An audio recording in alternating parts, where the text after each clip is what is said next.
Fala Fenômeno Azul, saudações azulinas, sejam todos muito bem-vindos a mais um pós-jogo aqui do canal Meu Poderoso Leão. Um pós-jogo da forma que a gente não queria, até pelo primeiro tempo que o Remo fez nesse jogo contra a Ferroviária. Mas o Remo fez um primeiro tempo de muita coragem e um segundo tempo muito covarde, totalmente diferente do que a gente vinha vendo, presenciando o Remo fazer durante esse campeonato com a chegada do Rodrigo Santana. O Remo tomava pressão sim, no segundo tempo principalmente dos jogos, mas não era covarde. Não era covarde a ponto de se anular. O Remo se anulou na partida de hoje e tomou os 2 gols, um em sequência do outro. Quase que, sei lá, uma diferença de menos de 10 minutos de um gol para outro. 2 gols por conta de frouxura, por conta de covardia, por conta de um time que simplesmente parou de jogar.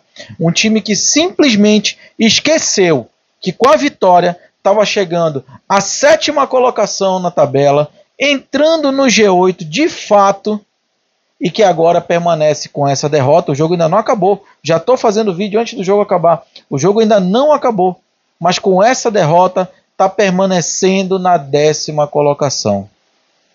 Ou seja, os jogadores não tiveram a consciência de entender a importância do que eles tinham feito no primeiro tempo e deixaram a covardia tomar conta no segundo tempo. Ah, Jorge estava cansado. Beleza. Então por que o Rodrigo não mudou? Por que o Rodrigo Santana não fez as mudanças? Botou o Ronald. E pelo que eu vi, até agora pelo menos, botou só o Ronald. Tava todo mundo cansado. O Paulinho Curá fez o gol, mas errou tudo que podia no primeiro tempo. O Bruno Bispo errou tudo que podia no primeiro e no segundo tempo. O Bruno Bispo estava ridiculamente mal na partida de hoje. O time no segundo tempo voltou cansado. Marco Antônio não disputava a bola. O Jaderson corria para lá e para cá e cansou na metade do segundo tempo. O Pavani voltou cansado também. O Bruno Bispo parece que apagado na partida. Paulinho Curó a mesma coisa. Rafael Castro no segundo gol, que a bola bateu nele, pelo amor de Deus, uma bola despretensiosa, lançada da direita para a esquerda, bate no peito do Rafael Castro, acho que foi no peito dele, bate no peito do Rafael Castro, sobra para o atacante da Ferroviária, que faz o gol. Imbecil, um gol idiota, um gol de uma frouxura, de uma covardia absurda desse time. Algo que eu até falava no primeiro tempo. Gente, calma, deixa o pessoal jogar, deixa os caras jogarem, eles fizeram um bom primeiro tempo, bora ver o que vai acontecer. Eu não imaginava que o Remo iria abdicar a partida, que os jogadores iriam afrouxar essa partida para a Ferroviária, que foi exatamente o que aconteceu. E o Rodrigo Santana, que vinha bem, mesmo tomando os sufocos, mas vinha bem, fazendo as mudanças, hoje também pecou.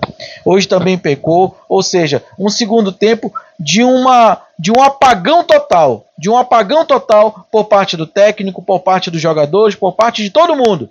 Porque não é possível que no banco de reservas não tivesse ninguém para dizer: Rodrigo, bora mudar, cara. Tá todo mundo cansado. Bora propor outra coisa. Ou então, porque não adianta só chegar e dizer: sai de trás, que era o que o pessoal estava falando e os jogadores do Remo não estavam fazendo. Tem que propor mudança, tem que trocar. Ah, o fulano não está saindo de trás, troca ele, bota outro, bota o time um pouquinho mais ofensivo para poder pressionar um pouco mais lá na frente, empurrar a Ferroviária um pouco mais para trás. Mas não, todo mundo aceitou passivamente essa pressão da Ferroviária, uma pressão que a Ferroviária fez durante todo o segundo tempo. E aí o resultado não podia ser outro. A gente não está jogando contra o lanterna da competição, e até mesmo contra o lanterna era capaz disso acontecer. A gente está jogando contra um time invicto no campeonato.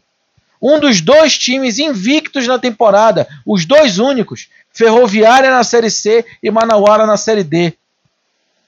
Uma derrota por pura covardia, frouxura desse time, que não vinha demonstrando mais esse tipo de situação. Era uma situação que antes do Rodrigo Santana acontecia, e a gente falava muito sobre isso.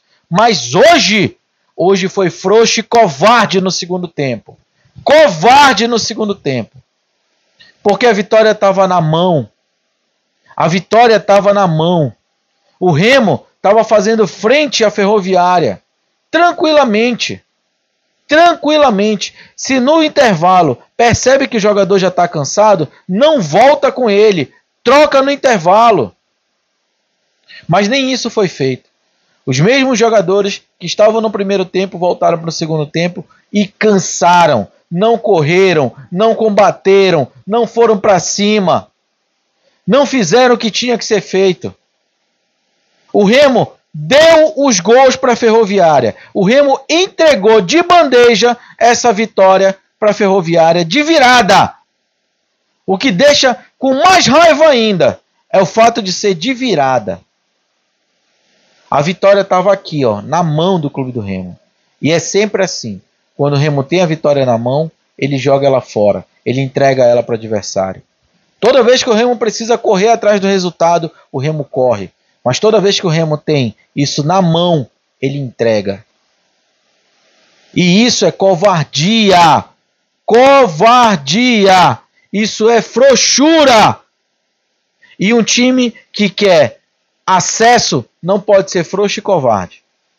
Infelizmente, o segundo tempo do Remo foi disso. De frouxura e covardia. Repito, o Remo estava na 7ª colocação na tabela. 7ª colocação na tabela. Estava entrando de vez no G8. E não iria sair. Entregou a partida. E agora permanece na 10ª colocação. E agora joga fora uma oportunidade de fazer mais. Joga fora uma oportunidade de ver o Mangueirão lotado. Porque a burrice foi tão grande nesse jogo, que a consequência não é só para esse jogo. A consequência também é para o próximo. Uma vitória que poderia lotar o Mangueirão, para quem sabe mais uma vitória e engatar 4 vitórias seguidas na competição.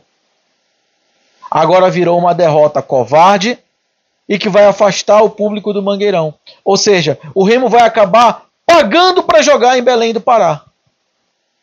Porque se a torcida, o Fenômeno Azul, já não está comparecendo em peso no Baenão, imagina no Mangueirão, ainda mais depois de uma derrota como essa. Vocês acham que vai lotar agora?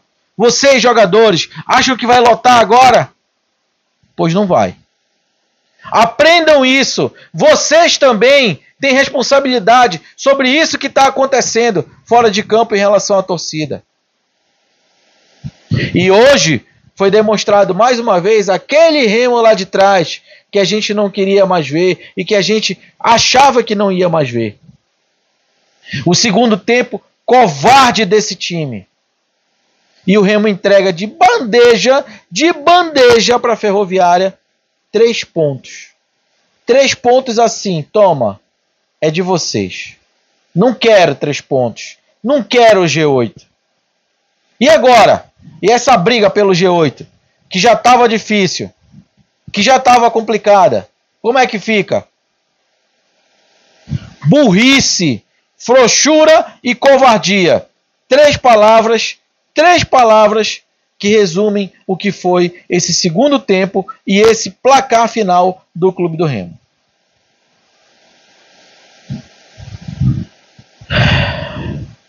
Eu confesso que eu estava esperando fazer um pós-jogo de mais uma vitória, um pós-jogo para falar da entrada no G8, um pós-jogo de muita alegria. Mas por conta do que foi apresentado nesse segundo tempo ridículo desse time, ridículo do time do Remo, a gente está aqui falando mais uma vez na 10ª colocação e dizendo que o que estava difícil ainda continua difícil. Eu ainda acredito, é lógico que eu ainda acredito, ainda tem chance. Enquanto houver possibilidade, eu estou acreditando. Já falei isso várias e várias vezes. Mas a vitória de hoje era a prova de que o Remo estava pronto para o G8.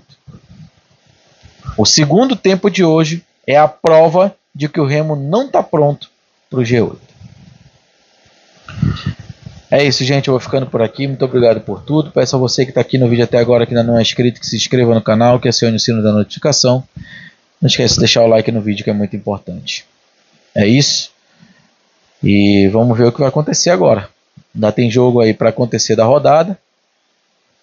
Tem o Ipiranga ainda para jogar, se eu não estou enganado. O Ipiranga, se ganhar, empurra o Remo para a 11ª colocação, se eu não estou enganado. Depende muito da questão do critério de desempate. Mas se não empurrar, o Remo vai continuar na 10ª colocação. O que poderia ser 19 pontos e aí ficar de vez sem pensar em Z4 e só pensando em G8, agora volta a ser meio de tabela, volta a ser pensamento dos dois lados, tanto Z4 quanto G8. O que vai acontecer com o Remo? Agora é difícil saber, vai depender do que vai acontecer na partida de segunda-feira, onde o Remo vai pagar para jogar por essa burrice que foi cometida nesse segundo tempo hoje. Vamos ver o que vai acontecer e a tabela vai precisar ajudar o Remo novamente. Uma ajuda como essa da tabela de hoje, o Remo dificilmente vai ter de novo. Mas agora é fazer o que precisa ser feito e contar com essa ajuda da tabela novamente. É isso, gente. Valeu, vou ficando por aqui. Um abraço. Fui.